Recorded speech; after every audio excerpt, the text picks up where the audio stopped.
Depuis que l'homme est homme, que la terre est terre, s'il y a bien deux choses qui ont fasciné l'humanité, c'est bien le vol et la vitesse.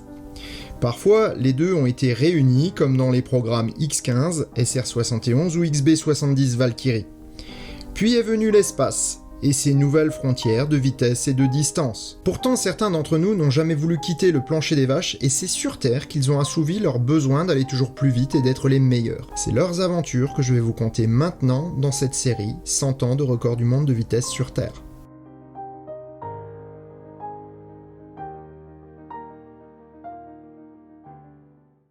Avant de commencer cet épisode, je vous rappelle que les abonnements sont primordiaux pour la survie à long terme du choucroute garage.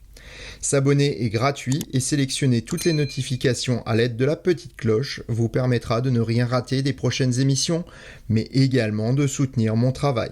Merci d'avance. Dans le second épisode de cette série, nous étions restés à John Cobb et sa Railton spéciale en 1947. La voiture a une technologie d'avant la Seconde Guerre mondiale et une mécanique qui commence sévèrement à dater. En effet, comme dans toutes les guerres, le conflit mondial a mis en ébullition toutes les ressources d'innovation technologique. En 1945, ce sont deux technologies majeures que l'Allemagne est parvenue à mettre au point, le turboréacteur et le moteur fusée à carburant liquide. Les Messerschmitt Me-262 ont terrorisé les Alliés, et les V2 la population londonienne. Vers la fin du conflit, un groupe de scientifiques américains fut envoyé sur le front sous couverture, afin de récupérer les technologies allemandes les plus avancées.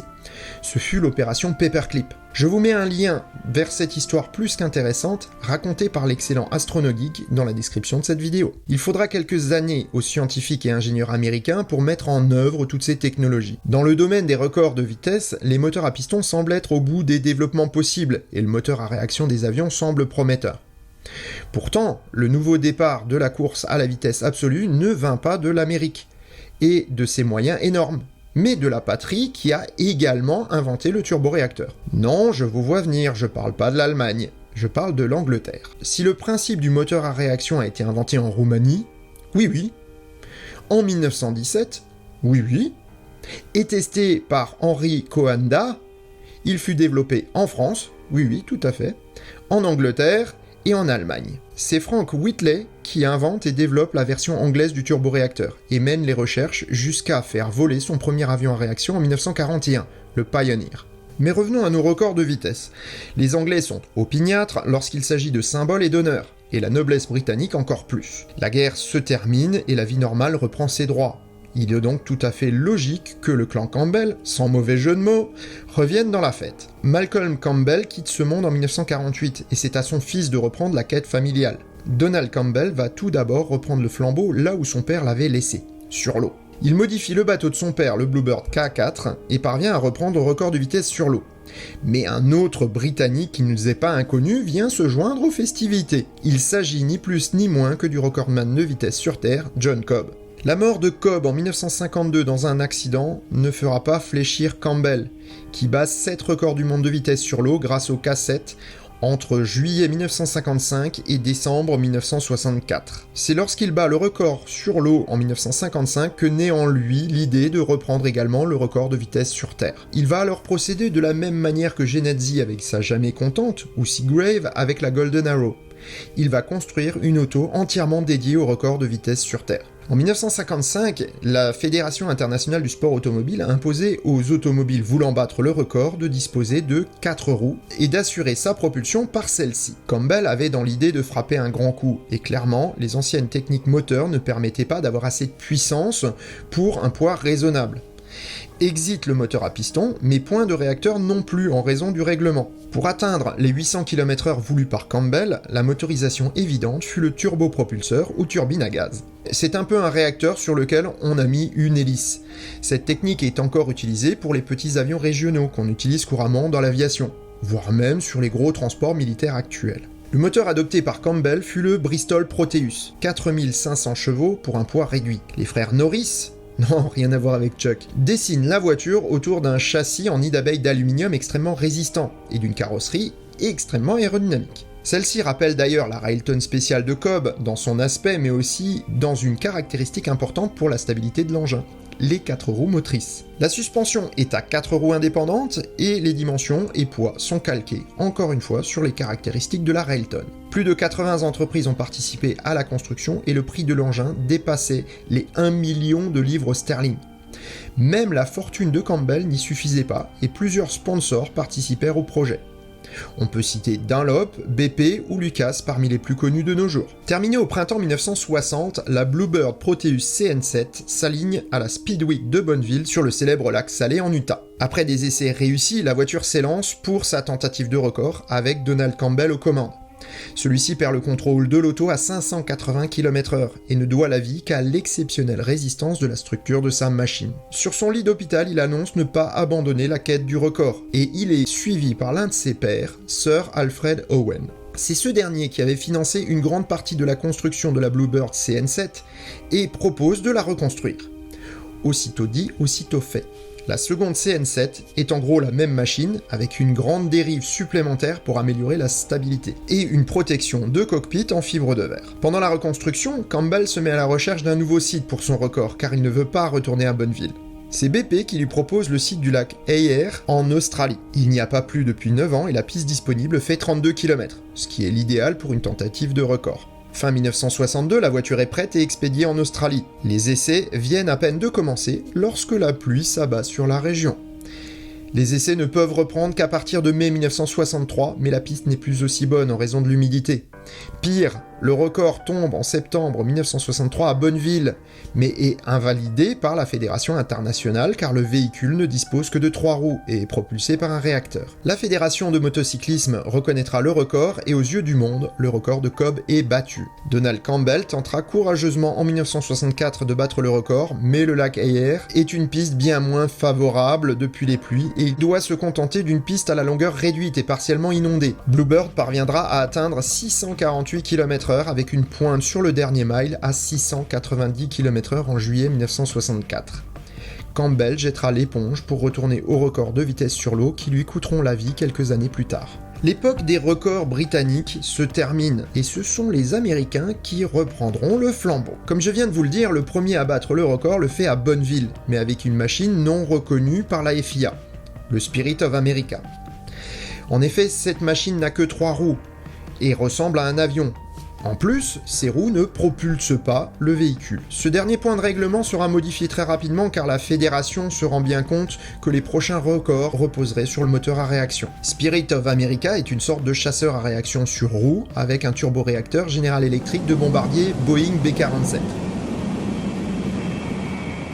Craig Breedlove, son pilote, concepteur et propriétaire, bat le record le 5 septembre 1963 avec 657,114 km/h. L'année 1964 voit les rangs des chasseurs de records grandir avec 2 nouvelles autos, à 4 roues celle-ci, pour tenter de battre le record de Breedlove.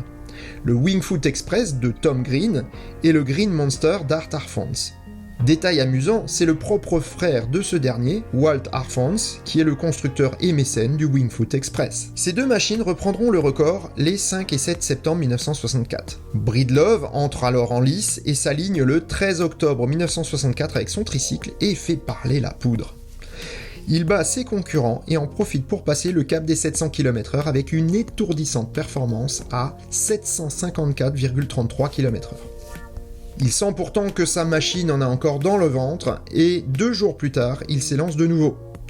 Il explose la barre des 800 km/h avec un record à 846,861 km/h, malgré un souci en fin de run retour. Le freinage du Spirit of America le lâche et il manque de peu de finir dans un poteau télégraphique. Il finira sa course 8 km trop loin, arrêté par un lac. Si les Britanniques sont opiniâtres, les Américains sont combatifs. Art Arfons lancera son Green Monster à l'assaut du record le 27 octobre 1964 et reprendra son record avec 875,99 km/h. Breedlove profite de sa mésaventure pour reconstruire un second Spirit of America, le Sonic 1. Cette fois-ci, il dote sa machine de 4 roues et d'un réacteur General Electric J79 qu'on trouve sur d'illustres avions comme le F-104 ou le F-4 Phantom. C'est fin 1965 que se tiendra le duel entre Breedlove et Arfons. Sonic 1 ouvre le bal le 2 novembre avec 893,966 km/h et Arfons réplique 5 jours plus tard en passant la barre des 900 km/h avec 921,423 km/h. Breedlove va travailler dur et parviendra à reprendre le record le 25 novembre 1965 avec 966,961 km/h. Alphonse tentera de reprendre le record un an plus tard, mais un accident lié à une roue grippée mettra fin à ses prétentions. Il partira vers d'autres cieux en devenant l'une des stars du tractor pulling avec des machines toutes plus délirantes les unes que les autres. Plus de concurrents, plus de financement. C'est ainsi que le monde tourne. L'Amérique est contente d'avoir le record et rien ne semble le menacer de l'autre côté de l'Atlantique. Les années qui suivirent ne sont guère intéressantes, faute de concurrents. Mais c'était sans compter la détermination et la puissance des symboles dans l'esprit humain. 3 hommes pensent qu'il n'est pas possible de rester aussi proche de la barre des 1000 km/h et de ne rien tenter pour passer au-delà. Dick Keller, Red Osman et Pete Farnworth ont 2 passions: la vitesse et les moteurs fusées. Ils ont une société qui fabrique des moteurs fusées appelée Reaction Dynamics. Dès 1967, ils se lancent en dragster avec une machine appelée X1, propulsée par un moteur de leur fabrication. En une saison, ils battent les Top Fuel à plate couture. C'est fin 1968 que l'industrie du gaz naturel aux États-Unis découvre le travail des 3 hommes et surtout leur moteur, puisqu'il fonctionne au gaz. L'idée semble alors bonne de faire coïncider leurs besoins de communication et les besoins de financement du projet pour battre les 1000 km/h. La construction de Blue Flame est décidée et le projet démarre. Contrairement à ses concurrents qui récupèrent des moteurs réformés, Reaction Dynamics développe un moteur spécialement pour ses besoins. Fonctionnant au gaz naturel, il est alimenté en comburant par du peroxyde d'hydrogène. Le gaz est utilisé à la fois sous forme liquide et gazeuse dans 2 étages distincts du moteur. Le résultat est une puissance phénoménale de 58 000 chevaux.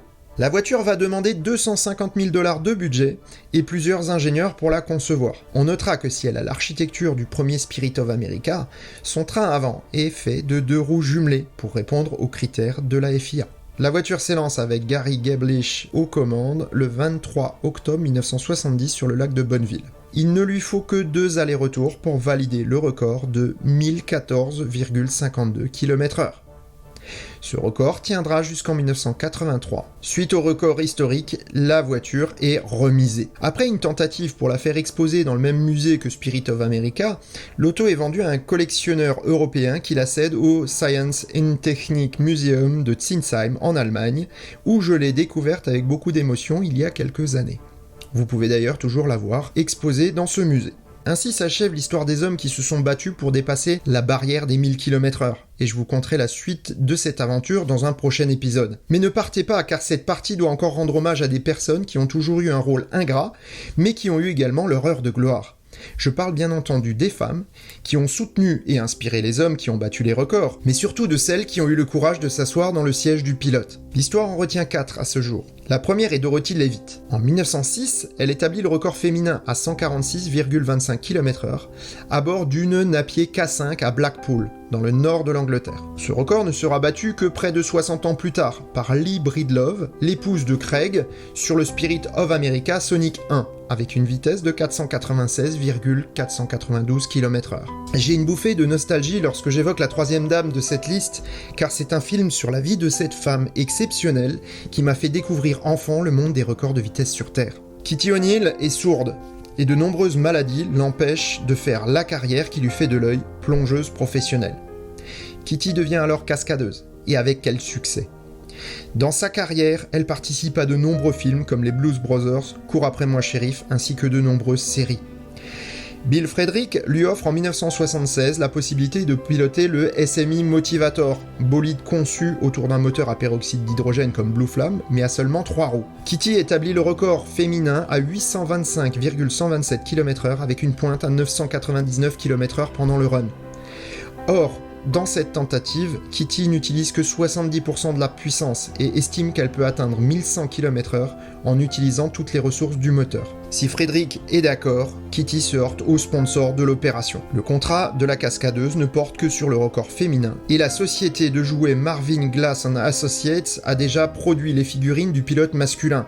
Elle se verra interdire la tentative alors qu'elle avait toutes les chances de devenir plus rapide que tous les hommes sur Terre. Kitty O'Neill disparaît le 2 novembre 2018 et ne verra jamais son record battu. Celle qui battra le record de Kitty ne verra pas son triomphe non plus d'ailleurs. C'est le 29 août 2019 que Jesse Michelle Combs s'élance à bord du North American Eagle, un chasseur F-104 modifié par une équipe de passionnés canadiens et américains. Ce n'est pas le premier essai de Jessie et elle n'est pas non plus une débutante en mécanique. Elle a animé plusieurs émissions de télévision comme le All Girl Garage et participé à des émissions comme Mythbusters ou le Jay Leno's Garage. Douée, elle sait construire, inventer et piloter toutes sortes d'engins. Donc, Oh vache, c'est dur. Donc, en ce 29 août, toutes les conditions sont réunies et Jessie pousse sa machine dans le désert d'Alvord, en Oregon. Le premier run se passe bien. La machine fait demi-tour pour réaliser son run retour. Tout semble bien se passer jusqu'à la fin du run, mais au lieu de s'arrêter, le North American Eagle continue sa route et sort du lit du lac asséché. Le crash tue Jessie sur le coup. Après enquête, la cause de l'accident semble être un affaissement du train avant suite à un choc avec un objet sur la piste. Fin juin 2020, le Guinness Book des records reconnaîtra la tentative comme valable et crédite Jessie du record de 841,338 km/h à titre posthume. Si Kitty n'a pu réussir à prendre le record absolu de vitesse sur Terre, c'est à cause de mentalités mal placées. C'est grâce à l'évolution de ces mêmes mentalités que Jessie a pu prendre les commandes d'une machine qui aurait pu la mener au record absolu. J'espère sincèrement qu'un jour, une femme sera sur ce tableau des scores, à l'égal des hommes. Et sur ces bonnes paroles, je vous souhaite bonne route. Portez-vous bien. Ciao.